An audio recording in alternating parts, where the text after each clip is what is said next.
اللي بسلامتها غدا الكل مسرور.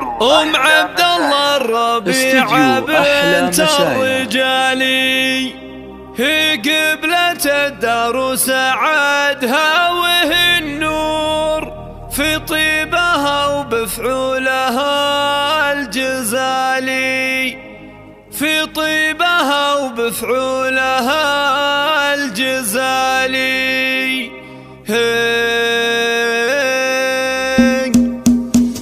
بيوت القصيدة قامت تلف وتدور، خذت من الشرك القوافي والمواليد، اللي عادت من امريكا نفرش لك زهور، واليوم عافها عظيم الجلالي، اللي مواطيها تساوي له قصور. عبد الله الربيع بنت الرجالي، هي قبلة الدار وسعادها وهي النور، في طيبها وبفعولها الجزالي، اللي مواطيها تساوي لها قصور، هي الذي يرخص لها كل غالي. خالتي امل اخلاق والذكر مشهور، لا من لفت تخلي المر حني. وابو نواف ابوها قارمن ومنعور، وابو نواف الشيخ الكريم الزبالي، وبنت اللوم من ملحك فعلها قصور، هي ام نواف حزامها بالليالي. خاضتي امل طيب الاخلاق وحضور، وافعالها عد القراح زلالي. ام فوز الحلا فيها الطيب ومغمور، نوف الحلا ترقى لها روس المعالي. وابو فهد لنا درع ولنا سور، وخالي سعد بالفخر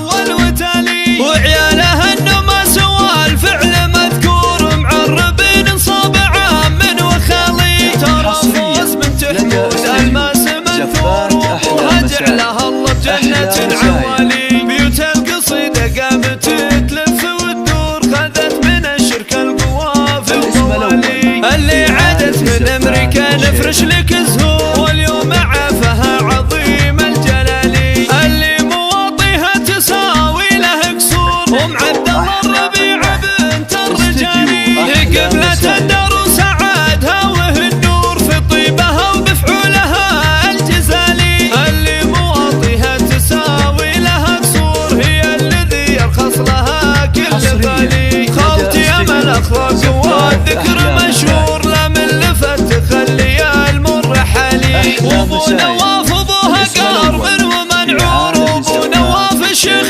كريم الزبالي، وبنت اللوم من ملحك فعلها قصور، هي ام نواف حزامها بالليالي. خاضتي امل طيب الاخلاق وحضور، وافعالها عد القراح زلالي. ام فوز الحلا فيها الطيب ومغمور، نوف الحلا ترقى لها روس المعالي. وابو فهد لنا درع ولنا سور، وخوي سعد بالفخر والوتالي، وعيالها انه ما سوى الفعل مذكور، معربين صابعه من وخالي. ترى فوز استديو احلى مسايا.